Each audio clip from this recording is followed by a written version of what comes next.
Everyone. Welcome to another episode of Two Dudes with Attitudes, a wrestling I like podcast. it. Yeah. Yes, that shirt's going to be coming for sure. It's going to have the two fingers, the other one like this. Two Dudes with Attitudes. We'll figure out how to write it in. It's going to be a dope shirt. It won't be as dope as the shirt I'm wearing right now for all you radio people you can't see, but oh man, does it say, "Oh, scissor me, daddy." I'm going to wear it out to public today, just so you I know. was thinking about that in the shower, which is a weird thing to think about, scissoring in the shower. Were you alone or with someone? Okay, continue. No, we all do our best thinking in the shower, right? We do. One of the things that came to my head was Elias, the WWE character, and the Acclaimed are essentially the same people. They're the same thing. If you like Elias, they're both musical acts. Okay. Elias carries a guitar, the Acclaimed raps. Uh-huh. Go walk with Elias. Oh, scissor me, daddy.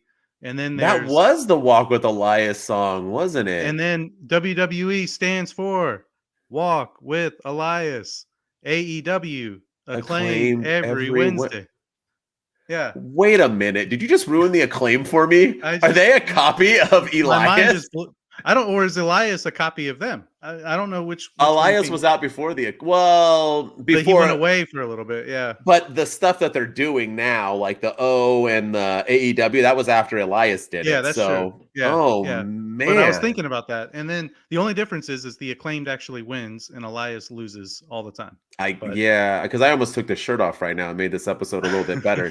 Throwing this shirt and hat away. Oh my gosh. One silver lining in there. But yeah, I was thinking about that the other day. I was just like, a lot of similarities there. Damn, we haven't even introduced ourselves yet. Your episode's over. Just click and thank you, everyone. Have a good night. Yeah. I was gonna say too, because me and you were talking one time off record, and we were saying that where did the song come from? Like, because we always hear that do do.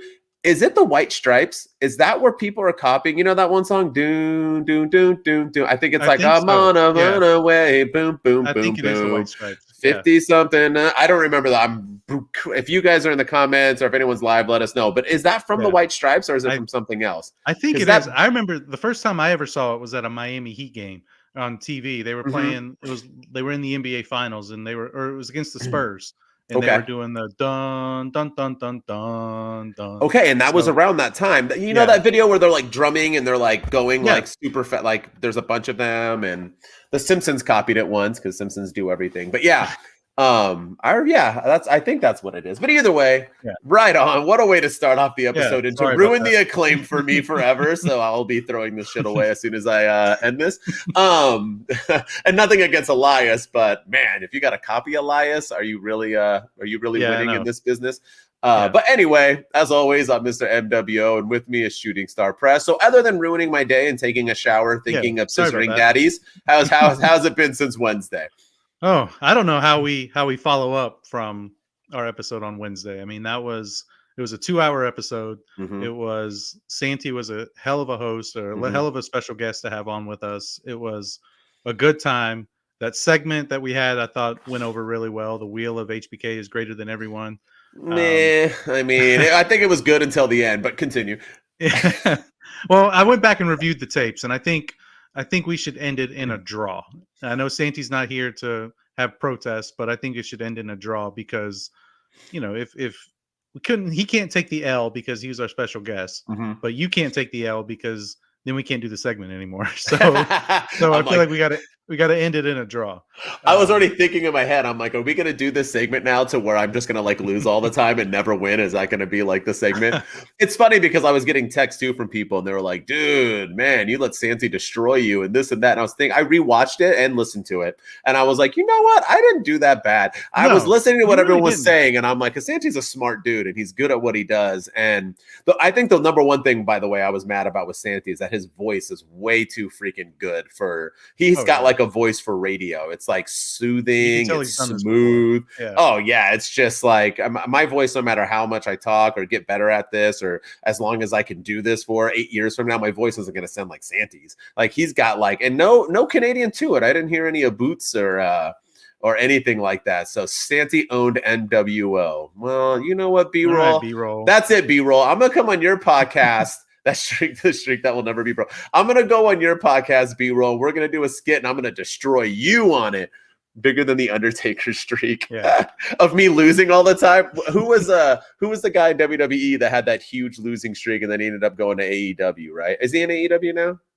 Isn't he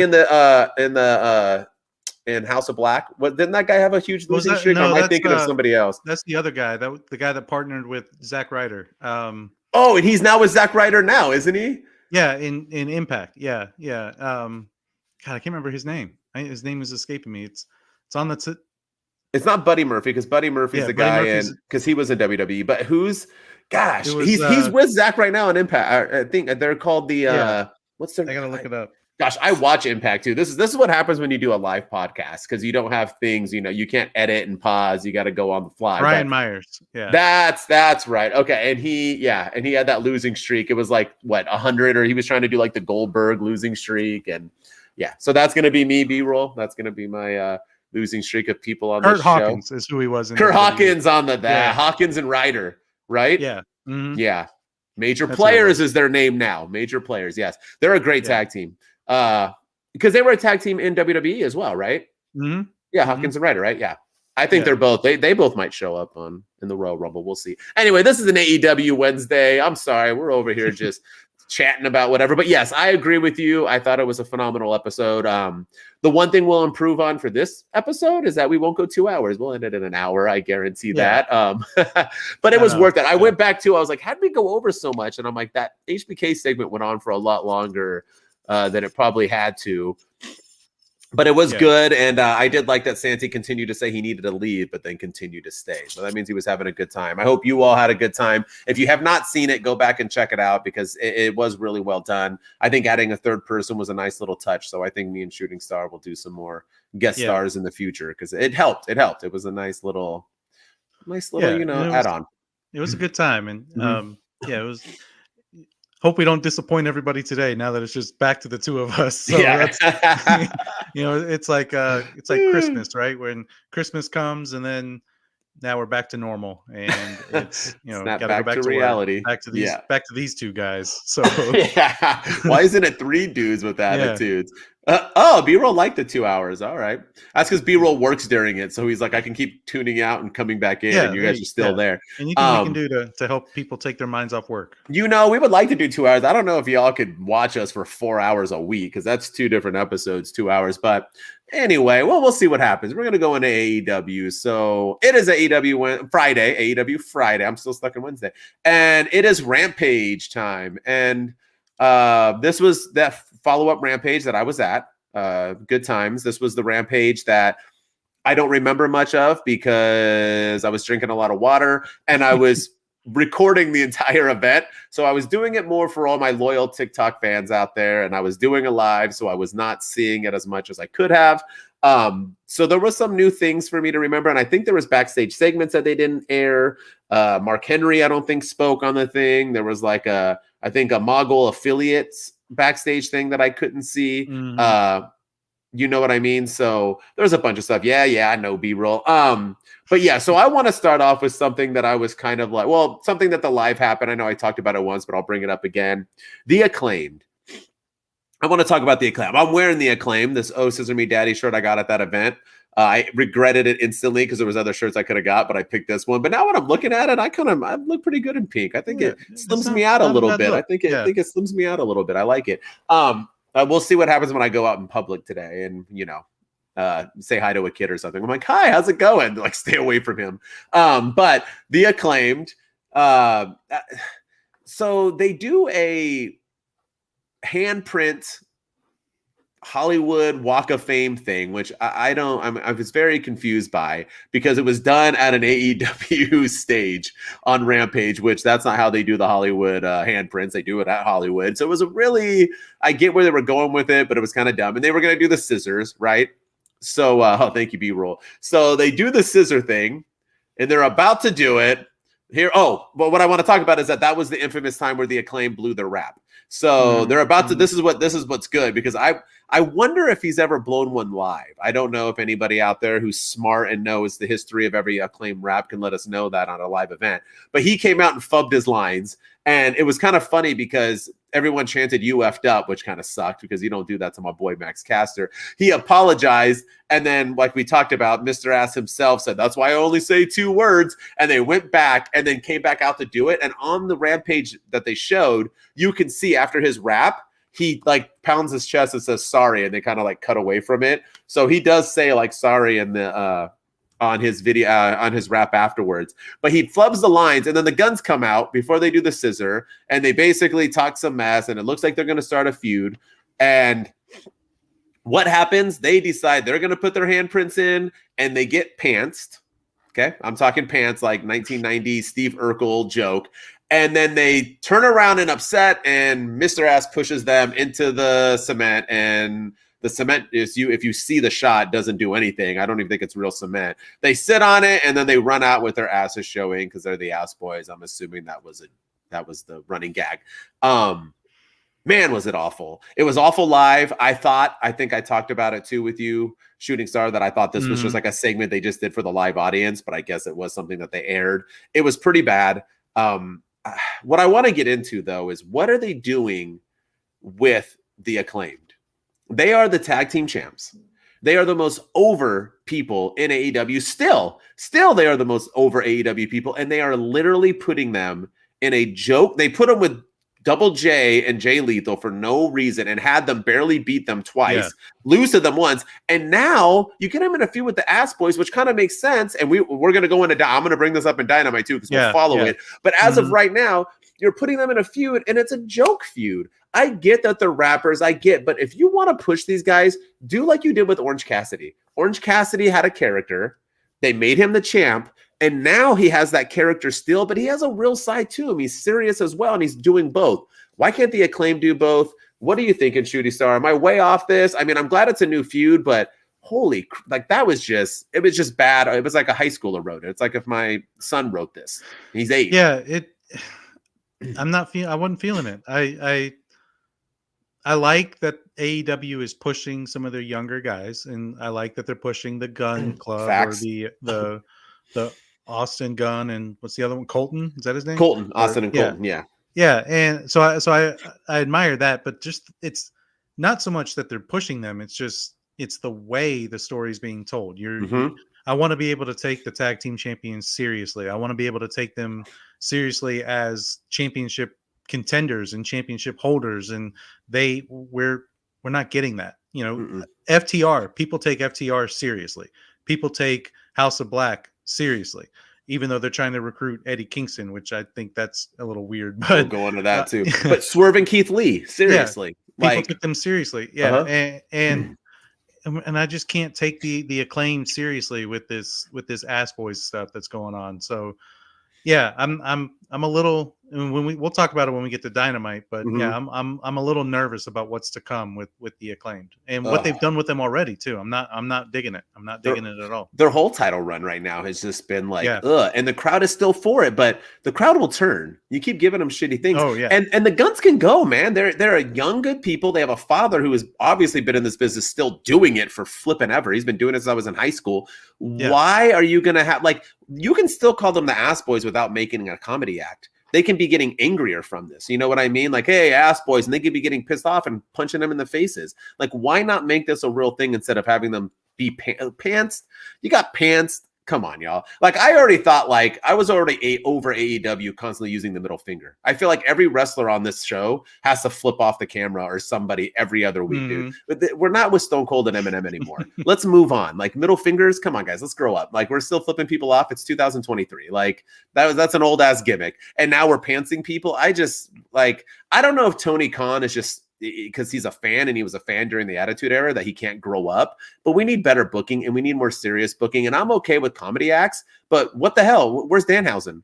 You're not using him. Why don't you make him the damn comedy act? You don't need him. We didn't have 8 R-Truths. We had 1 R-Truth, and he came out and he was the comedy act and then moved on with the show. Why are we making a legitimate tag team and legitimate young contenders a joke?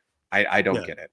Yeah, I don't get it either. And the Ass Boys, they just came off of a huge victory over FTR too, and you Right. follow that, and the Acclaim just got over a huge victory with Swerve in Our Glory, and Mm-hmm. I mean barely, but they beat Double J and Jay Lethal, and this is what you come up with for their next opportunity, and it's just I'm not feeling it. They go from being serious to not being taken seriously at all, and Mm-hmm. that's the thing that I can't get behind. So Yep. yeah, that whole thing was a huge L for me. But one of the things I liked about Rampage was the Darby Allin Juice Robinson match.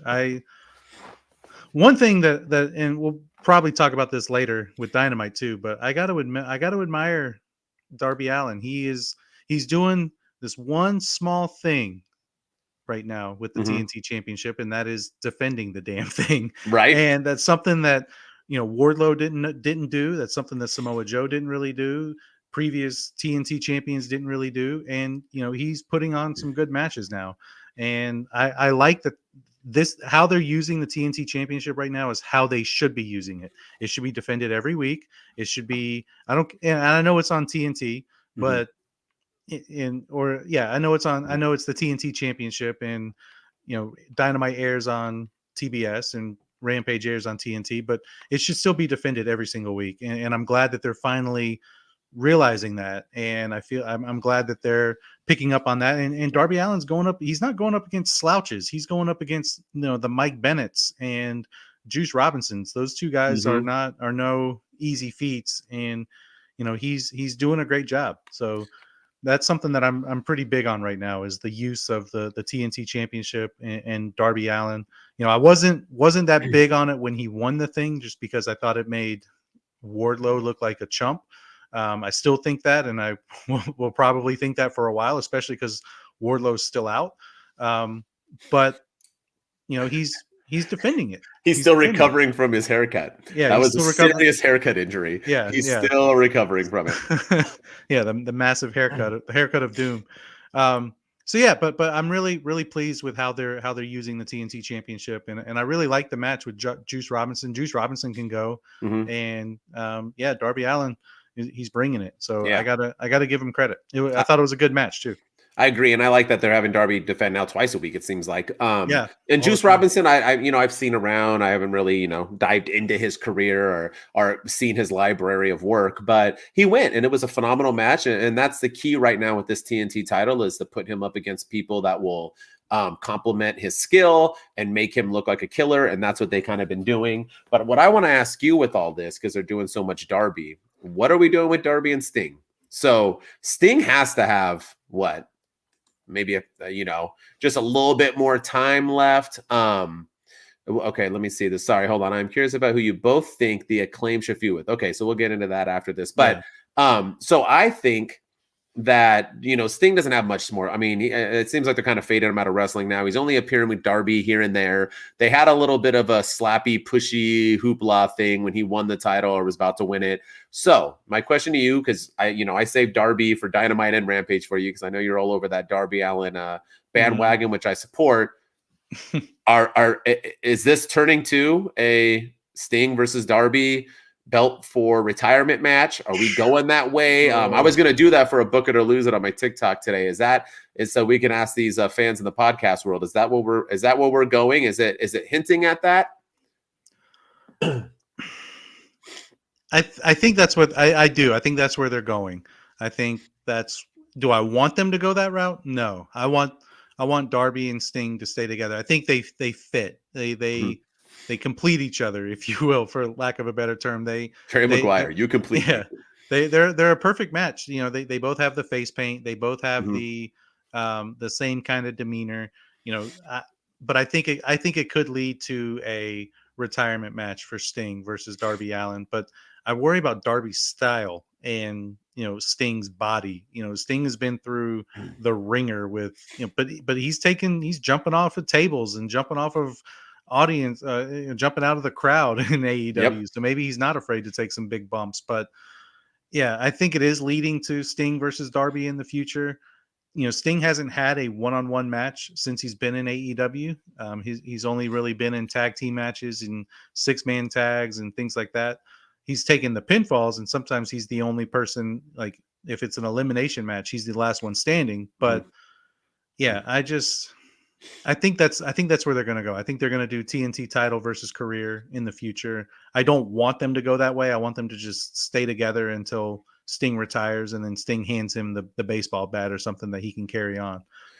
As You wanted to opposed go that ending, way. Okay. yeah, instead of ending it with like a typical match. Mm-hmm. My thing, so I like that way too, because that can do a good push.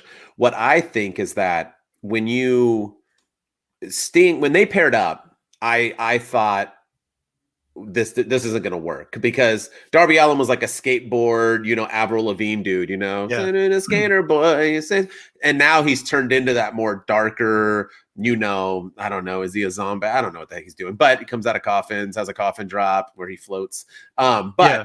Sting has put in a lot of time. What, 3 years now? They've been together, 2.5 years, something like that. They've been together for a while. And so what better way to pass the torch and to put somebody over, and all this hard work Sting has put with Darby, building him, than by having him defeat him. And retiring is the way to go. I said the same thing with Dom against his dad, that when they have their match finally, and it should be at Mania this year, it needs to be to retire him. There's nothing that says like you have made it than retiring somebody, especially an all-time great. Sting's an all-time great. He can retire him. Sting can still be around, because just because you're retired doesn't mean you can't be a manager or you can't do other things backstage or helping people out. It just means he ain't going to wrestle anymore, which he shouldn't do anyway. Sting's 206 years old. So I think that, I think that would be the best way. I'm not going to disagree with you because I like your way too. You can pass the torch that way. I think you get a close rub, but I don't think you get any better rub than a match and passing that damn torch. Yeah, I mean, I think something Hulk Hogan was never good at, right? But I think that's what you should do. Yeah, I agree. I just worry about, and I know Darby, he can adjust his style. He did it for CM Punk when CM Punk came out of retirement after 7 years, and worked a slower pace match than probably what we're used to seeing with Darby. But I do worry about his style and Sting's body, and that's really my only concern. But again, Sting's not afraid to take any bumps, and he hasn't been since he's joined AEW. Every time he takes one, I cringe. I worry about his neck holding up or something, but he seems to be pretty resilient at his age, and maybe a match is the way to go. I don't know. I just feel like we don't always need to retire somebody with a match. You can do it other ways too. I agree with you there. Let's go a different route. I agree with you there. I agree. And you said neck, or did you say hip? When you're that age, I'm more worried about him blowing. I mean, I sneezed a couple days ago and my back went out. I couldn't walk for an hour. So yeah, no, his neck because of what happened in WWE. Yeah, no, I know what you're. But his hip too. I mean, everything. I mean, yeah. Well, he's not wrestling Seth Rollins, so he doesn't have to worry about getting injured. Take that, Seth freaking Rollins. For you AEW fans, that's a guy in WWE. All right, so before we go to Dynamite, let's just answer for B-roll this Acclaim question. Who do we think they should feud with? I actually think they should feud with the Guns. I think it's a phenomenal feud. I think it makes sense with the dad. What I worry about, well, we can get into it on Dynamite. I would have some worries about it, but I just don't think it should be a comedy act. And if somebody else, we can get into 2 on Dynamite. Top Flight. I think Top Flight right now would be a great feud after the Guns. So I'm good with the Guns as long as they make it a real match. Real matches, not a comedy act, which it looks like we're already past that. It looks like that's what they're doing. I would have been okay with it. Now let's do Top Flight and let's build some tag teams while we're doing those two, because those look like the most built, right? The Gun Club, the Gun makes sense, and then Top Flight, they're obviously building right now, so that makes sense. So I'm good with those two tag teams kind of being the next ones off the gate. I would also say maybe Kingston and Ortiz, and let that be the end of let that be the end of their partnership, and let Kingston and Ortiz lose, and then the Acclaim breaks up yet another tag team, and they can add that to their resume, because they broke up Swerve and Our Glory essentially. And make a shirt. Now they can break up Kingston and Ortiz. So whoever faces the Acclaimed, when you lose, they're not going to be your partner anymore. So, do you want to wrestle me? Because if you lose, y'all ain't friends anymore. I guarantee it. That's right. Yeah. I mean, I think that's something they could add to their resume. Yeah, definitely. I like that. All right, time for Dynamite, fellas. Time for AEW Dynamite. So, Dynamite had a lot going on. Story wise, but a lot of good matches. I want to open up with my boy though, Orange Cassidy. Now, poor Orange Cassidy, just like my dudes, the Acclaimed, are getting stuck in this atrocious feud with Double J, Jay Lethal, and Tolly McGee and Sanjay Dutt. Now, I know it sounds like I don't like these guys because I mean I don't like Jeff Jarrett. I'm going to say it. I know people pretend they don't like Jeff Jarrett, but supposedly in real life they do like him. I don't like Jeff Jarrett. I really don't. Nothing against him personally. Like if I saw him in the streets, I'd shake his hand. I'd say hi to him. Shit, I would drink a beer with him. But I don't like him in the wrestling world. Those are two different things, people. I know we can't do that in our wrestling minds because we're fickle. But you can not like somebody in wrestling and not personally hate them in real life, just like John Cena. So, but I don't get why they are getting a rub against everybody. Like, why are we having Orange? It doesn't the best friend. It doesn't make sense. And then the dumbest thing was that it said they couldn't have physicality like in the match. So after the match was over, they still couldn't have physicality. And then it turned a real, hey, Jeff Jarrett is a national treasure. Dad Hat Wrestling, I have no idea if you're joking or not, but if you're not, to each its own. We can all love our own people. Also, great movies, and he is no Nicolas Cage. But okay, so here's the thing, right?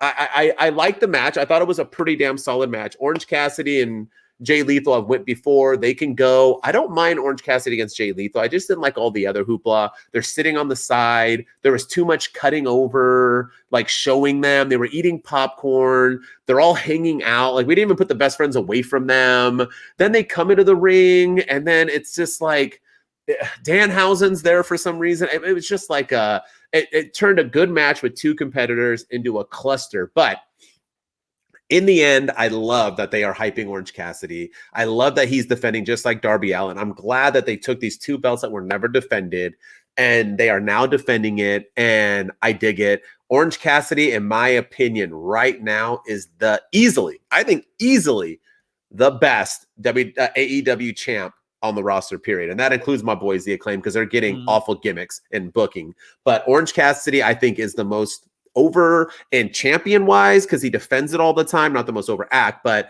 just everything he's doing, it's right. He's on all the time. His matches are awesome, and Orange Cassidy is killing it. And all those naysayers hopefully are apologizing for them not wanting to push him, thinking he was just a one-dimensional guy, because he has shown he is not. And he's doing his thing, man.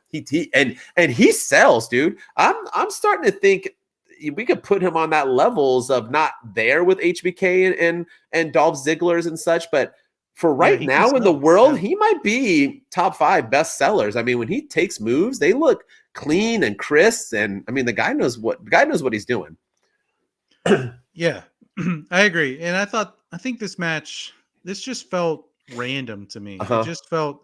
I know that they had the segment on Dynamite with Paul Hauser and the Golden Globe, and they got involved with that, which, like, whatever. But it just felt random. It felt there was no sense of buildup. There was no story. There was really not a lot going on for it. And this is when I wish AEW would bring back the power ranking system, because you had Jeff Jarrett and Jay Lethal just lose to the Acclaimed twice.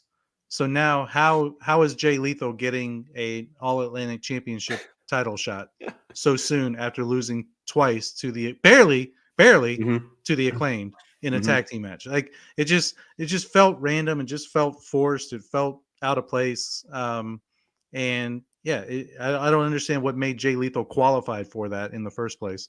And I didn't like the story. Just didn't make any sense. It didn't make any sense of they can't have physicality or Sanjay Dutt would get fired, but the match is over and they're still trying to Sanjay Dutt's still trying to prevent them from hitting him with the guitar. They're trying to prevent Santum from Santum Singh from choke slamming both. Is that his name? Santum Singh? Okay. Santum Singh, not big guy? Okay. No, He's not big Bill. He is huge, but Big Singh. Big Singh. Big Santa.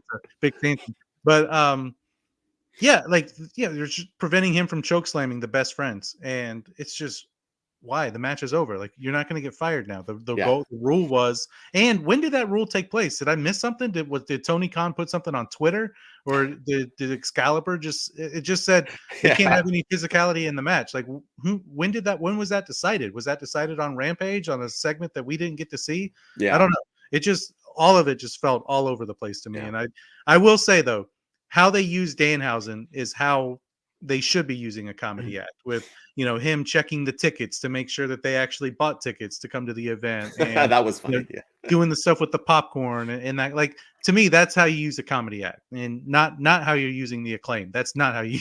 That's No. not. Yeah. No. But it did take away from the match. That's what I didn't like, because they kept like, I mean, Jay Lethal and Orange Cassidy, whether or not they deserve the match, because we know in AEW you don't have to earn a title. I mean, look who Darby wrestled. I mean, what did Juice Robinson do? They just throw matches, and we'll get into Bryan Danielson as well. They just throw people together for no reason because it's going to be a good match, right? But if you're going to do that and have them have a banger, why cut away from them? They even brought up that they wrestled in the past and had a good match, and that Lethal won. You know what I mean? But he needs to get the belt out of the damn backpack. Also, not joking about Jeff Jarrett. Well, Dad Hat, I'm glad you support Jeff Jarrett. And I agree. The backpack thing was funny at first. I'm kind of over it as well. I mean, I don't get why he's even. Is it like, I don't know. Just hold it barely. I don't know. Whatever he does. I did like that he found it. Yeah. I do like that he found a kid dressed up like him, and he did his like high five thing, and the kid had no idea what to do. And I'm like, that's what happens when you dress up your kid as somebody who they don't know who it is. But good on props on him for doing it. But yeah, I agree. It was funny stuff from Danhausen, but there was just too. It took away from a match with two good competitors, and it kind of threw me off. So yeah, I will say. Moving on from this to something else in Dynamite that I actually kind of liked, but I kind of didn't like, the Saraya heel turn. So is that a fish? So I put Saraya turning heel question mark. So okay, so maybe it is. I like it. Yeah, all right. It was something I liked it, but I didn't like that we have to ask, is she a heel? Like, either turn her heel, or don't make it. I mean, I think it's pretty. I think it's pretty much confirmed that she's a heel. I think, and I think I like the direction that they're going with that. We need a heel Saraya. I think she's going to be. It's easier, I think, to play a heel. She hasn't looked very comfortable as a babyface out there on the microphone. She hasn't looked very comfortable in the ring. She's playing the golly gee shucks, folks, I'm so happy to be here type babyface, instead of the babyface that. Seth Rollins in the WWE, where he's not doing that stuff anymore. He's just getting the crowd to sing his song, and he's doing his thing and getting over like that way. But so she's looked pretty uncomfortable as a babyface since she's been back. She's looked pretty uncomfortable the whole time she's been back. But I think I like the heel turn. I think it'll be something different. I like that Toni Storm's going heel with her. I want to know what's going to happen with Sheeta. Is she going to join them? And if she does, or we could have potentially a women's trio that runs ramp shot all over the AEW female roster. And if that sounds familiar, then it is. It's because that's the trio that Damage Control is supposed to be in the WWE.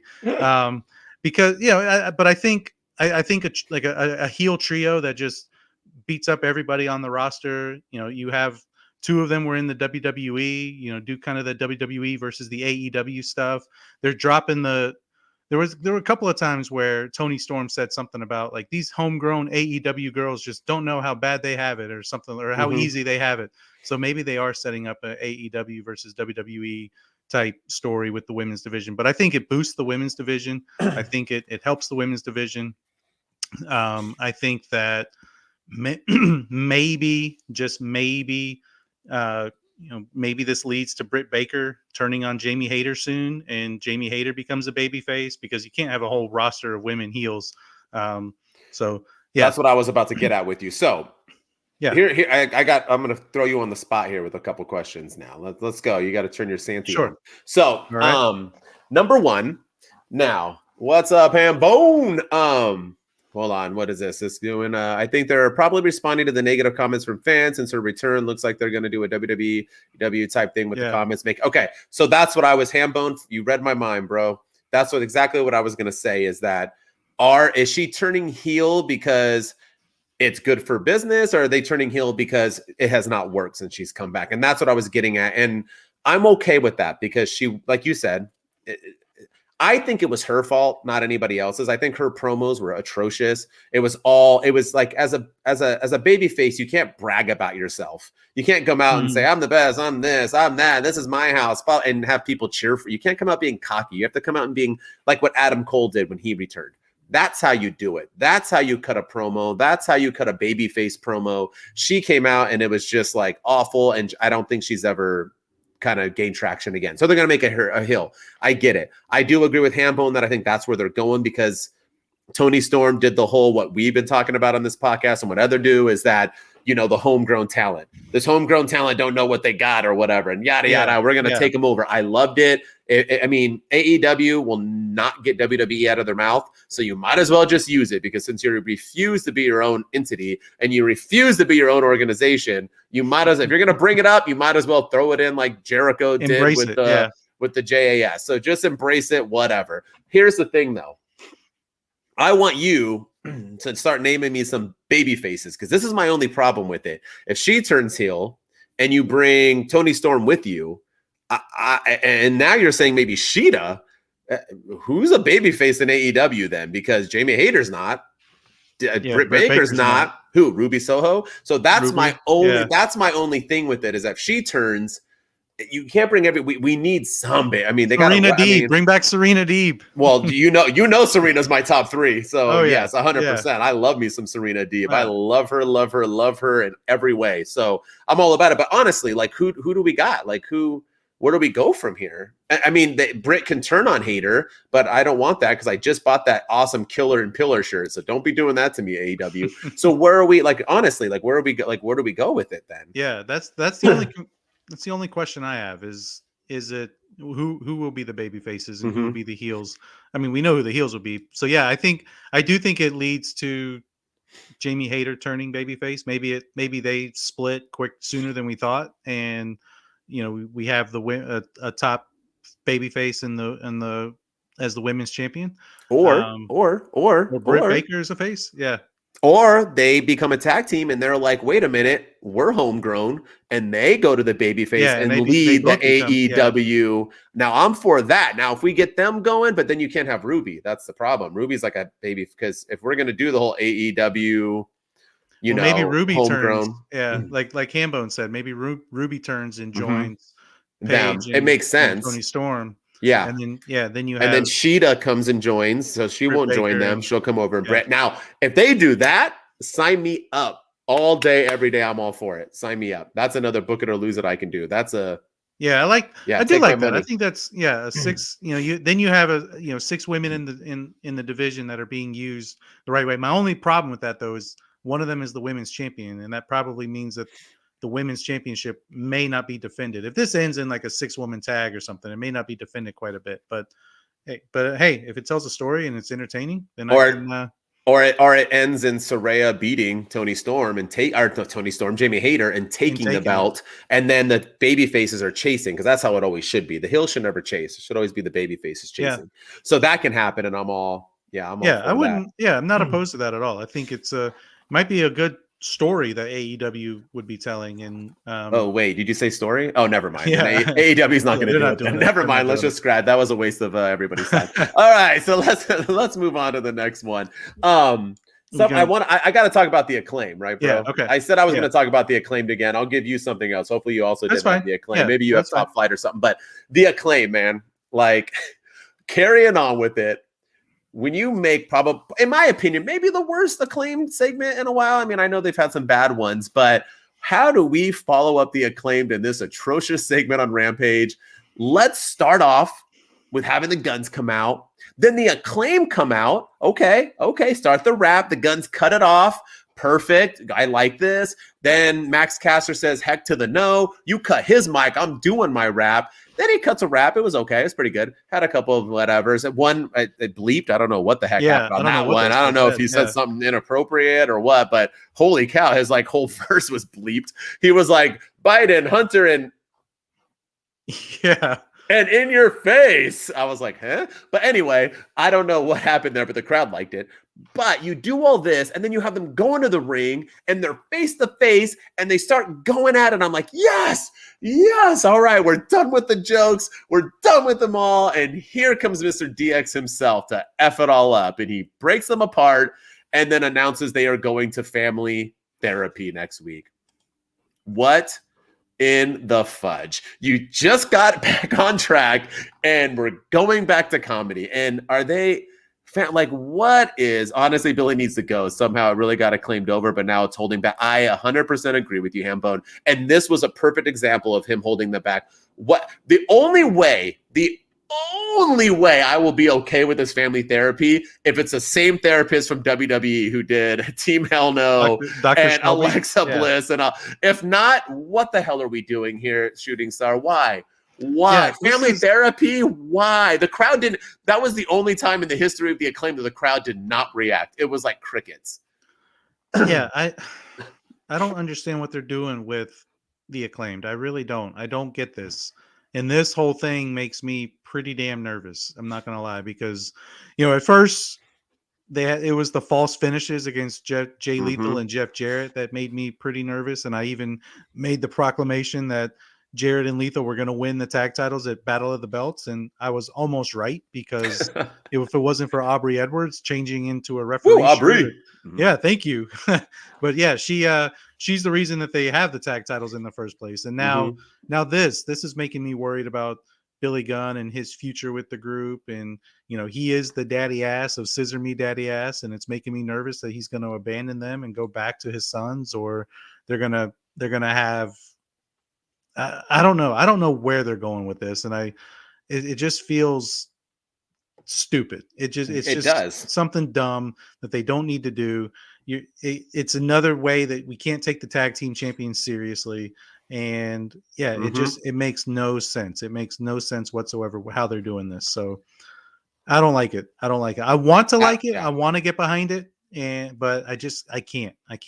Nope. And I can't either. And what's Hambone saying? I like that he's writing. Acclaim need to act like champions, just like Billy said. And the Guns racing for the biggest star father. Neither team can do either of those things without Billy not being on screen anymore. So what I'm hoping, though, Hambone, because I agree with all of that, they do need to act like champions. And hopefully after this feud, they'll move on to Top Flight and they can act like some dumb champions and have a good... because Top Flight's not a comedy act. So, and they can go. Yeah. They'll get the best out of it. They don't talk either. They just go. Yeah, I love it. Yeah. But is this... that's what I was going to ask you, Shooting Star. Is this the end of it? Is that what we're doing? Are we doing this, that maybe the therapy every week, because it's not going to be 1 week, is going to just lead to them never getting along, and Billy's going to say, I can't take this anymore, I can't do this, I'm out, and then it'll lead to them wrestling? Is that where we're going? Because if we go to that, then I can take a couple of weeks or a few weeks of comedy act therapy things, as long as it leads to a serious match and maybe Billy Gunn moving on. Because obviously I just got the Scissor Me Daddy Ass shirt, and now this will make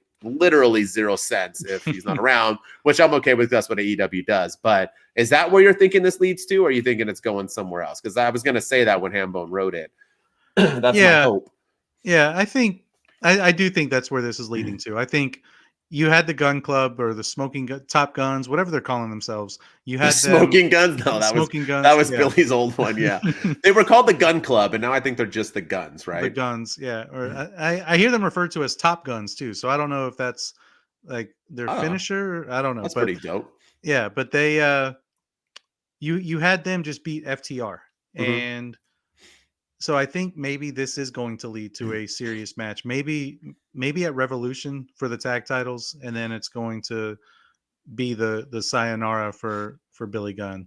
And maybe he goes off screen, maybe he leaves AEW, maybe he I don't know. I do think you're right. I think it's going to lead to a couple of weeks of family therapy. Hopefully we do get Dr. Shelby in the mix there. Hopefully I would love to see a backstage segment with Dr. Shelby and Bryan Danielson, and he's like, "Hey, because he's a different character now, so he can be like, you look really familiar. Do I know you?" And like, I'm just looking for the therapy office, or I'm looking for the locker room. Oh, it's back that way.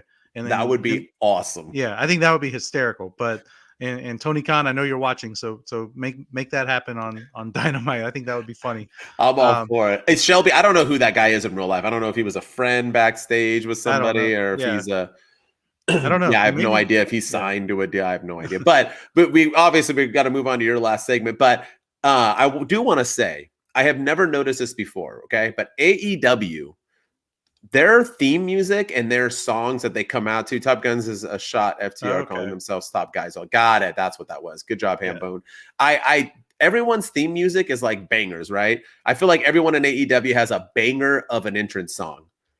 What the hell happened to the Guns? Did they? I don't know how I've never noticed their theme music, but it was like, I don't know, for you kids that used to have like Nokia phones and there was only like digital, like that kind of music. Yeah. Their entrance song is we couldn't get like, did we run out of budget for the Guns? I was very confused. I don't know how I've never noticed their intro. If you haven't listened to it, holy crap, it was bad. It was like the most generic stuff I had ever.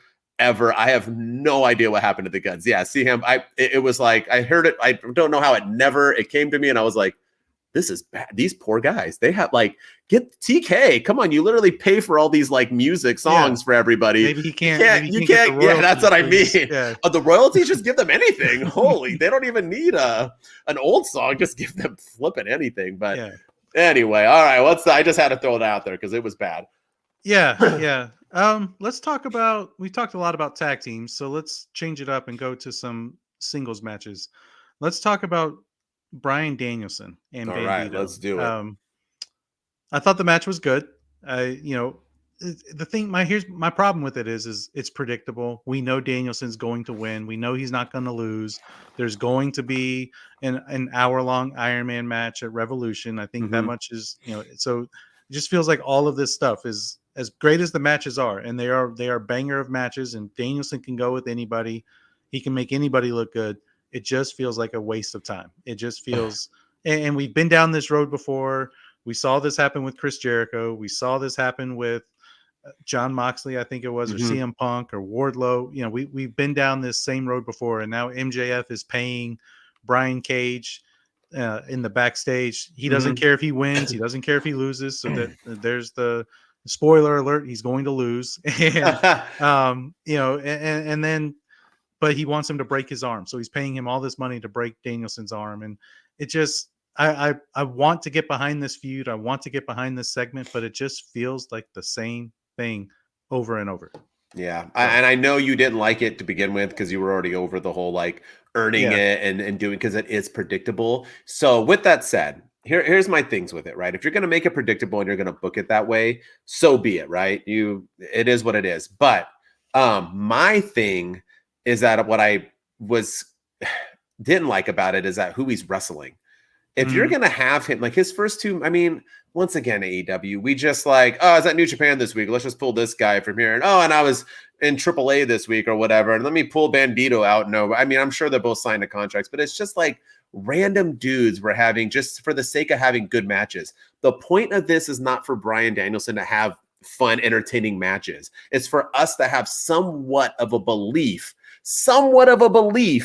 that he might lose, right? You got to have him face people that we might be like, okay, is he going to get through this or is he not? Those two matches, you didn't even kind of help us with that. And so this was one of my lows of the week, is that I just did not, I don't get it. What is Hambone? That's because MJF is telling me is the king of cheap, easy heat, just recycles and returns. So, well, and is this his booking though, right? Maybe he's just getting what he is given, right? Hambone, I don't know if that's his fault or not. I think he's doing the best of what he has. But on follow with that, Hambone, I thought this was MJF's worst promo I have ever seen. And that's what else. So not only did we have a match that we knew was pointless, and it wasn't even that great of a match. It was all right. It was okay. If you're going to have him wrestle people for good matches, at least make them great.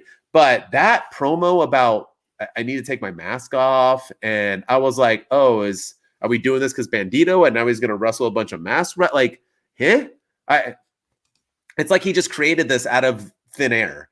You've been getting a mask, MJF. Now I'm going to take off my mask. And, oh, no, I guarantee he has some kind of hand in it. Sure. I agree, Hambone. But yeah, the whole mask promo was awful. Yeah, we did that last week, my man, RIP Jay Briscoe. Yes, for sure we did.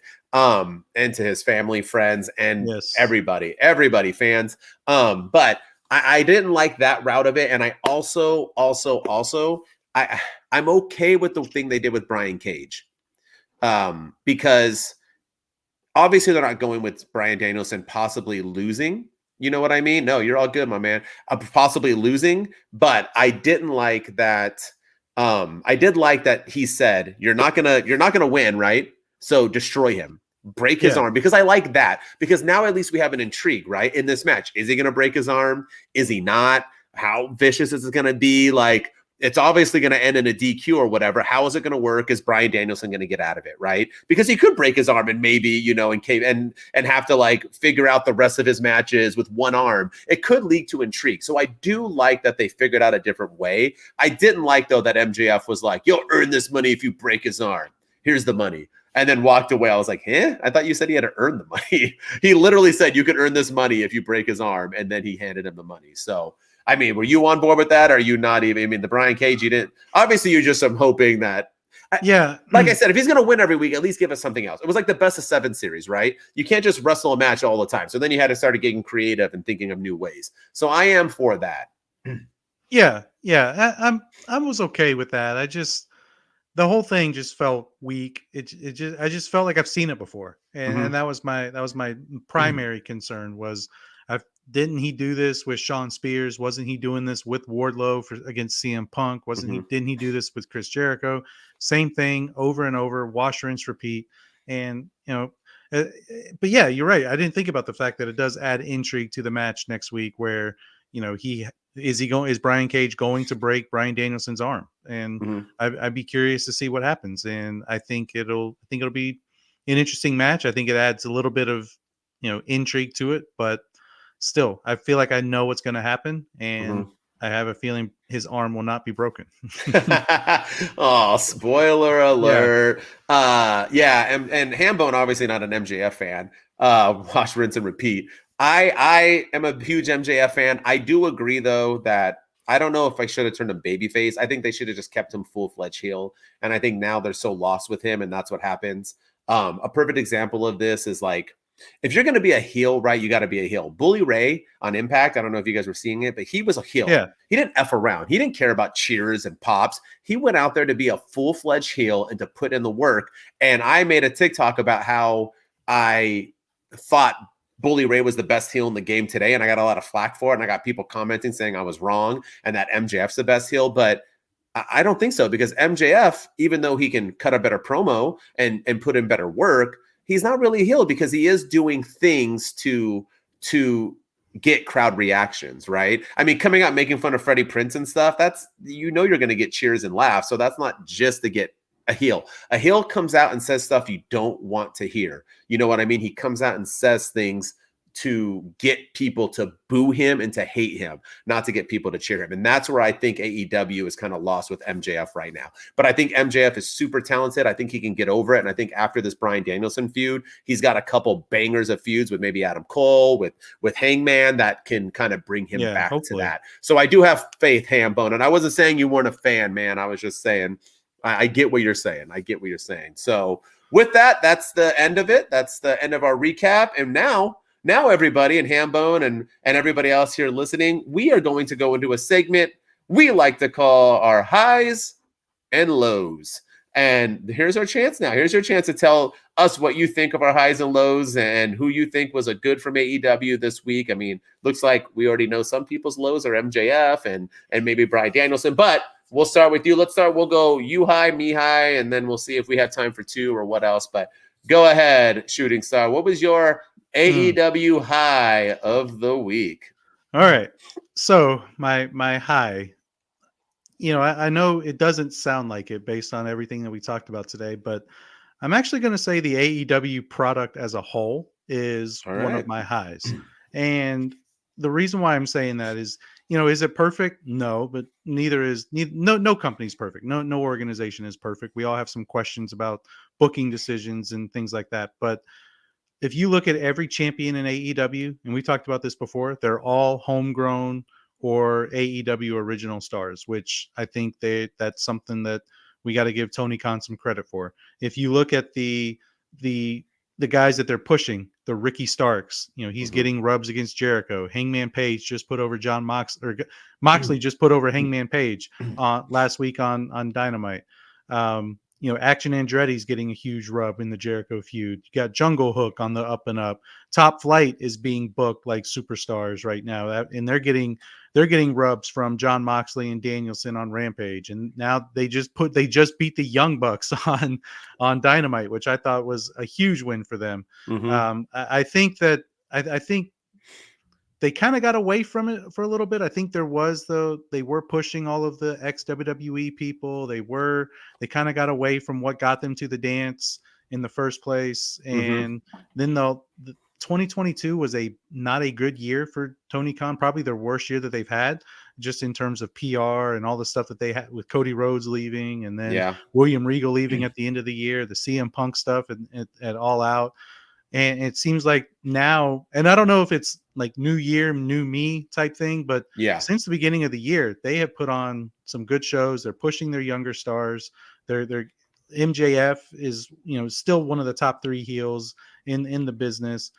The Acclaimed is one of the most over acts in all of wrestling. Everybody loves the Acclaimed. Even though they're not being used properly at the moment, people still do like them. So, and their guns are getting pushed. Just even though they're in a crappy Mm-hmm. feud with the Acclaimed, they're AEW is doing the things that made them popular in the first place, and they're pushing their guys. They're using the ex WWE people for to elevate the younger stars, and it seems like they're finally starting to find their footing again after all that stuff that happened in 2022. And again, I don't know if it's they're in a new they're going to all these new cities. They were in LA last week. They were in Mm-hmm. Seattle a few weeks ago. They have a new set now. It's a new year, new AEW, or in like this will fizzle out as the year goes on. But right now, I'm digging it. I'm digging the whole product as a whole.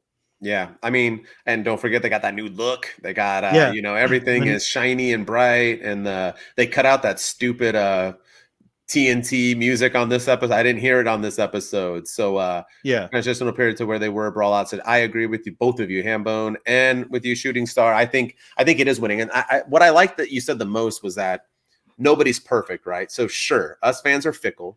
We're always going to complain. We're always going to be happy and unhappy. It is what it is, right? That's just who we are as wrestling fans.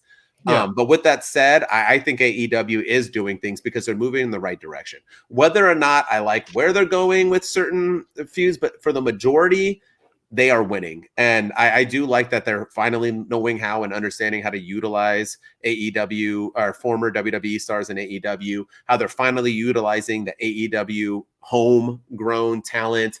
Everything is working, clicking. They're starting to really use the belts better, something WWE is doing as well. And right now, I think they're both pretty on par. I think with AEW and WWE currently that I think they're about where they need to be currently at this moment. And I think it's because Triple H, Tony Khan, and they want to do better. And that's what's best for business when you have competition. And I think we're finally at that point where we're trying to one up each other and make each other look better. So I agree with you. I'm digging it. I'm all happy for it. And with that said, my high, one of the good things I thought this week was Top Flight. And we had talked about Top Flight. And even though I'm still confused, but what we talked about Top Flight was that they won that match where they got to win some extra cash, right? They got some extra cash. And me and Hambone finally agreed. We both agree the companies are doing pretty well. Hambone, I knew we were back, baby. We are back. But Top Flight, they won this match, and we were like, dope. And then they face off back-to-back weeks against different members of the BCC, and they lose them both. And then I was like, why the hell did you have them win that match if you were just going to have them job? Then they come out and they face the Young Bucks, and then they win in a hell of a match, and they win clean. It was and now I'm like, okay, Top Flight is back, baby. So Top Flight is my high, yes. What I didn't like, it's not a complete high, it's not the highest of highs, only because why have them lose the BCC? Because in my opinion, Young Bucks are a more over tag team than the BCC. So why are they losing to the BCC but beating the Young Bucks? I did not like also at the end of the match, I don't know who said it, but one of the announcers said, well, yeah, they won because the Young Bucks are tired from their best of 7 series. As an announcer, you never bring down the wrestlers after the match because then anybody who isn't that invested and only listens to what they're saying now think, you're right, Top Flight sucked. They only Yeah. won because of that. That diminished them. You got to do better. You always push the talent. You don't bring them down when you're an That was announcer. Taz. Yeah, And which is a shame because Taz, I think, is one of the best in the game. So that yeah. really But I think he was upset trying me. to get maybe heel heat. I don't know. Maybe like It was a bad line yeah. no matter what. Yeah, I agree. But Top Flight's still my plus, my high this week because they need that. We need new tag teams to compete with the Acclaim. So I was all for it. Good for Top Flight getting a big win. And it was a surprise. Watching that match, I was just watching it going, all right, when's the Young Bucks gonna win? So it was an actual surprise. I had zero thought that they would win. And I gotta give AEW credit for that too, because they won the $300,000 battle royal that they did right before Christmas. Then they lost to Moxley and Danielson. Then they lost to several members of the BCC, but they lost to Mox and Claudio too. Mox and Claudio, yeah. And then and we were questioning. We were like, okay, they looked good against them. They got some. They weren't afraid of them. They didn't back down, especially against Moxley. But why are they doing this? Why are they putting them in? And now it sounds like it looks like they're starting to build them, which is exactly what you want to see happen. And maybe they could be a credible threat, like you said earlier, to the Acclaimed and the tag team championships. And I would love to see the Acclaimed in Top Flight. I think that would be a hell of a feud to have. So yeah, I'm curious to see where they're going to go. And kudos to Dante and Darius Martin for their work over the last, because it like you said, it came as a surprise, and I certainly didn't see it coming. I kind of forgot about Top Flight there for a little bit, and then all of a sudden they're just getting a huge push, and it's like, okay, and I can get behind it. So well, brother was injured forever, and then they had they kind of had to have other guy kind of figure himself out, and now I'm glad he's back. All right, well, let's damn good team. They are. Let's go to lows. What's your low? Oh man, right now my low is MJF's title reign. Hambone, is he still on here? Okay. Yeah, I think so. I think he is. But yeah, MJF's title reign is just not, and I know we talked a little bit about it just a minute ago with the Bryan Danielson stuff, but it's just not doing it for me. It's like I said before, it's the same stuff. This promo this week was is he is he a monster now, or is he the devil? Like, what is he? Because he's always saying he's the devil himself, but now he's the monster behind the mask, and like his promo didn't make any sense. Yeah, I think his title reign, I thought his title reign was going to be a great thing for AEW, and I still think there's a chance that it could be. I don't know. I'm just not feeling it right now. And I know he had a hell of a match and a hell of a feud with Ricky Starks, and they had a great promo war when they went to war, and they had their match right before the New Year's Smash show, I think it was. But since then, it's just kind of fizzled out. He's doing more of the same that he was doing in the past. His promos, I don't know. I feel like his backstage promos they don't hit me the same as the in-ring stuff.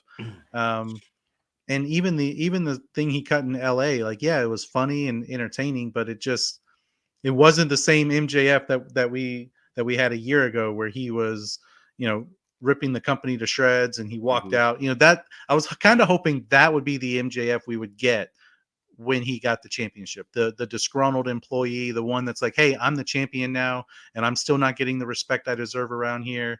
Why am I'm being overlooked by everybody? Why am I being overlooked by this peasant, Bryan Danielson? Why, kind of that's what I want to lead, and eventually it leads to the bidding war of 2024. He's disgruntled, the disgruntled MJF the entire time, and I think that could help with some of his promos and make things a little bit more entertaining. But right now, he's just the same old heel MJF, the same old chicken shit heel that he has been, and I'm just not feeling it. I'm just not feeling his title reign right now, and maybe something will happen over the next couple of weeks that'll change my mind. But right now, yeah, I'm not digging it.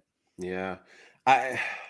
It's hard for me because I love MJF so much. Oh, I love MJF too. And so does, Hambone said the same thing, and I get it. It's just so hard for me to bring him down and say stuff's not working. I can't disagree with you. I can't disagree with Hambone. I mean, here. Okay. So AEW champions, there's been however many, right? Not a ton, right? Honestly, can you name 2 good title runs, because the only title run, in my opinion, of an AEW champion was Kenny Omega. Every other title, every other champion and reign was not it was not done well and was forgettable. I'm talking Jericho, I'm talking Hangman, I'm talking all of them, Moxley's, I'm talking, in my opinion, Kenny Omega had the only memorable title run. AEW is just not good.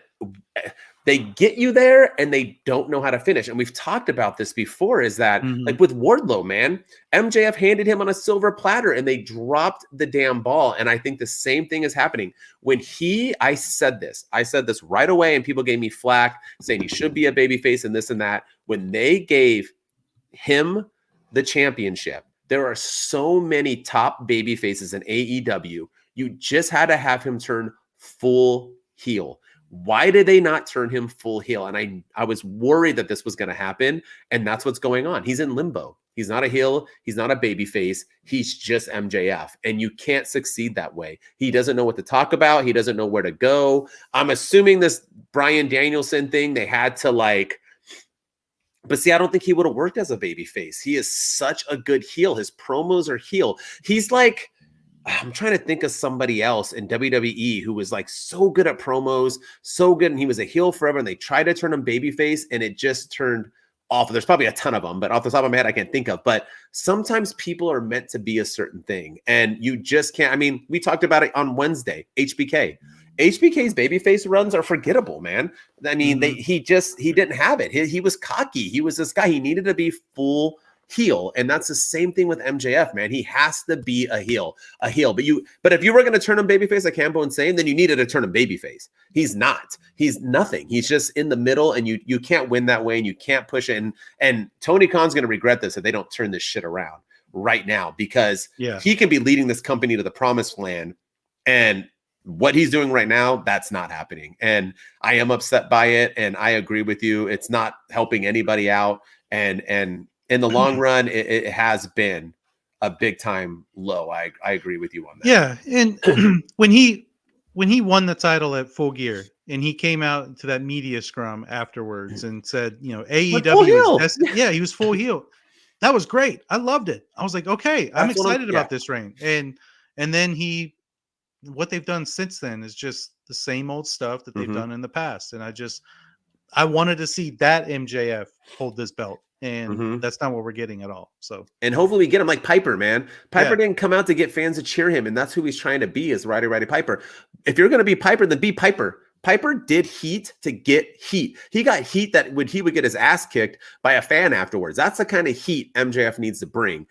Shawn Michaels humping the Canadian flag in the middle of Montreal. That kind of heat, man. You need to get heat. You can't just try to baby it and wing it in. Like Hambone said, if Hambone thinks it's better for him to be a babyface, let's do it. But he needs to be a babyface then. He can't just be in the middle. And that's where he's lost right now. And I don't like it. Yeah. And calling Freddie Prinze Jr. Scooby Dooby douchebag is not to me, that's not, and beefing with Ken Jeong from from The Hangover. Yeah. But you laughed. It was funny shit. Though. It was really Scooby Dooby douchebag is a pretty damn good line. It was a funny line, and I'll give him credit for that. But it just, I don't know. I know. I feel like saying. he should have set his attentions on other people, something a little bit more, more champion. I don't know. We talk about the Acclaimed acting like acting like champions. And I think MJF should be the world champion, but should be the disgruntled world champion, and just goes to town on everybody, goes ham on everybody.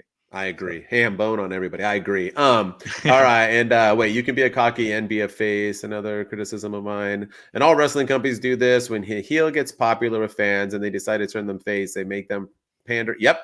That's 100% what they do. They did it with Dean Ambrose. They did it. I mean, they do it all the time. CM Punk. And it's so stupid. I agree. My low, and some people might not, people will agree with, was the main event of Rampage. I have said this multiple times. I am over the blood. I'm over the tax. We're past that. We have evolved as wrestling fans. I know there's a ton of fans out there that still like the death matches. Attitude Era is done. ECW is done. We have people now. I think that helped with people who had to mask their talent. And I'm not saying that everyone who was in those matches weren't talented, because I think the Dudleys and RVD and Mick Foley and these people are immensely talented. But I think that was the point, right? Is that we didn't have the right people. So if we do this kind of stuff, fans will tune in, right? Because we can't do it on talent alone. We can do that now in wrestling. We don't need blood, guts, and stuff. Also, if you are going to be okay with blood and guts, are you okay with it being on an episode of Rampage? Like, imagine being a wrestling fan, right? And you're like, holy shit, I got to cut myself. I got to get thrown on tax. It's okay though, because I'm going to make some money off of it. When am I doing this? Oh, you're going to do it on a Rampage main event. Not even Dynamite, bro. You're going to do it on a Rampage main Pre-taped, event. yeah. Pre-taped Rampage where I'm going to throw you not on even a live one. tax Yeah. and rip you open and do what the, and this has always been my problem with AEW, is that why when I watch pay-per-views, I don't think they're as great as everybody makes them out to be, because it's literally an episode of Dynamite and now it's an episode of Rampage. Like, you cannot give this stuff away for free. You just can't. You can't do it to Ruby. You can't do it to Anna. You can't do it to Tay. You can't do it to Willow. These girls deserve better. I didn't understand why they did this match on a Rampage main event. I'm sorry, whether you like the blood or not, you have to agree that this needs to be saved for bigger events. Just for the people alone, this has to take time off of their careers, and to do it on a pre-taped Rampage was bonkers to me. I'm not for it, and to me, that was a huge low for AEW this week. Yeah, I'm not a fan of that stuff either, and maybe it's the WWE being PG in me now, where they any sign of blood and they stop the match right away. Maybe put gloves on. Maybe that's ingrained in me now. But I think the big thing for me is they had Ruby Soho take the brunt of that abuse in that match, and she just came back from a bunch of injuries. She just had a bunch of surgeries, I think, on her knee, her elbow, all kinds. She had all kinds of, and that's one of the first matches you're going to put her back in is a death match, or type blood and guts match, like just through makes tables and like she was a bloodied mess after that match. And I don't know, I was not a fan of it. I'm not a fan of seeing people. I'm okay if blood is used to further the story, if blood is used to tell the story, and they sprinkle it in, but seeing people with the crimson mask and seeing people just bleeding profusely all the time, it gets old after a while. Yeah, I agree. And also you got to, that's what I mean. It's gotta be, yes, it was. I'm not dogging the match. I'm dogging the timing of it. Yeah. I'm dogging when it was. And and the fact that, I just don't dig them. So I know people do. Like I said this about the Briscoes, once again, rest in peace. But I used to say that their matches just aren't for me. I'm not going to say they're bad, because they're phenomenal matches and they're super talented. It just isn't my style, right? But you can not like something and still honor and respect the people who are doing it. And I respect the girls, but also in the defense, it was a dangerous match. Anna Jay and Tay Mello, they're not there yet. In my opinion, I don't think they're there yet. You know what I mean? And the match was sloppy. There were some points where I thought people were going to get hurt. I think there were a couple botches. Just putting them in that type of match too, when you're not ready, I thought was a pretty risky move also for an episode of pre-taped Rampage. I forgot which one it was. She did good on the chair one where she parallel drived Ruby through the table, but there was one right before that it literally looked like somebody almost died. And it looked sloppy. They weren't timed well. I don't know. Once again, it's an L for me, just my opinion. Yeah, and you were there in person for it too, so I'm sure it was a different experience seeing it in person versus what you saw on TV. But but definitely, I'm just not a fan of that kind of stuff. I think they need to save that stuff, like Hambone said, for a major pay-per-view or one of the special episodes of Dynamites. But it was a good match all around. It was an entertaining thing, and I guess you got to give them credit for being willing to do that for our entertainment. But you got to know when sometimes too much is too much. And you gotta know when to stop. And if you're gonna do that, they need to be paid for it, and they ain't getting paid extra money for typing of Rampage. So that's what I'm talking about. They need those pay-per-view points or whatever else. They get that extra money for being on there. They deserve it, especially Ruby for what she took. That chick deserved. They have Tony Khan better written her some of that Jaguar playoff extra money. Yes, and handed her that check, because she took that big time for. If it was for nothing, I'm not, because it's not like now. Maybe she was trying to get on a T-shirt like Britt Baker, and she's hoping that's gonna work, but it wasn't even that kind of match at the end. So she ain't getting nothing from this. So they better do something other than scars. But yeah, all no, I hear right. you. Yeah, I Well, got yeah. one more quick high because you just touched Let's on it. go. Yeah, Let's one go. more, and then we'll end it. We need the Jacksonville Jaguars to win this Saturday against the Chiefs and win the whole Super Bowl. Because if that happens, then the WWE will send Tony Khan a championship belt, and then that means Tony Khan is in possession of the WWE title. And I want to see it. He's going to be obnoxious about it. He's going to go on Twitter posing with the AEW title and the WWE championship. He may even have it defended on Rampage. It might be the new Rampage title. And all this talk of a potential sale and Tony Khan being rumored to be interested in buying the WWE, they could be sending a title to their future boss. So they need to do something. But yeah, I'm all in. I'm high on the Jacksonville Jaguars, and I want them to win the Super Bowl for that very reason and that reason alone. Oh my gosh, I love it. I love it for one. That was awesome. The Jaguars have no chance of winning it all, but I am rooting for them because being an LA Rams fan and we're still the champs, by the way, still the champs, are not defending it currently. I always root for the underdog. Jaguars are definitely the underdogs. I mean, even more so than the Cowboys because, they suck and they're going to lose, but they're more so underdogs. Yeah. The Jaguars, I mean, beating the Chiefs, that's a tough task. And have to get through the Bills or the Bengals. Can you bring TK coming out on TV, go and look at them? I'm all for it. I'm all in on it. Yeah. The only reason why I'm not for that is because I cannot stand TK when he talks. He is the worst at talking, and he just looks like a dweeb. But I guess it would work with a giant belt. Yeah. Okay. I mean, I want to. Maybe I'm all in. I mean, he ain't buying WWE. I think there's a 0% chance he's buying WWE. But I am all for him getting. I mean, gosh, I don't. Oh, imagine MJF. There you go. MJF will. Oh, dude. Yeah. I mean, I cannot even. The bidding war of 2024. I'll just hand you the WWE Championship right here. I like the idea of somebody defending it, like someone coming out in DK's honor being like, make it the Rampage Championship or something. Maybe that's when CM Punk comes back, huh? There you go. Oh man, I don't. That's funny shit. Him having a WWE title is. Would they send it to him? They don't have to. They do that out of the kindness of their heart. So I think Triple H is a pretty good team. I think he would do it. Yeah. I don't. Maybe he wouldn't do it for Tony Khan because of all the stuff Tony Khan has said about him. But I don't know. They normally do it for championship winners. So I just want to see the Jags win the whole thing just for that reason and that reason. Just to see what happens. They got like the Jaguar logo in the middle, and then they could have like the side plates could be AEW side plates. I mean, you can do so much with it. Oh man, I cannot. Let's make that happen. Everyone root for the Jags.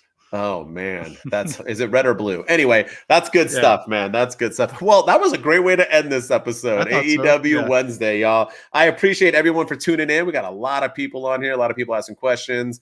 We appreciate you guys. Don't forget, and it tosses it in a garbage can. Oh, I can see that too. Yeah, because they like to take shots at them. Man. No, Hambo. Let's don't forget to subscribe. You guys have been watching, but subscribe, YouTube, on Twitch. We want to also say that we are going to be doing a watch along for the Rumble. So we will be announcing that and talking about it. So next Saturday, we will do a watch along for all you crazy peeps out there who like to listen to us talk and say things and have some fun. We're going to talk all wrestling, the entire Rumble. It should be a good time. But don't forget to subscribe, to follow, hit those 5-star reviews on Apple and Spotify. We need it. As always, thank you so much for tuning in. Shooting Star. Yeah, follow us on TikTok. You got My Wrestling Opinion and Shooting Star Press. And yeah, that's our show for the week. And hopefully we didn't disappoint everybody after having Santi on Wednesday. I know we went a little over, so we gave you guys some bonus stuff. But yeah, I thought it was a solid episode. Thank you. Scissor me, Daddy. That's right. Let's do it. We'll see you Wednesday. All right. I gotta go which way.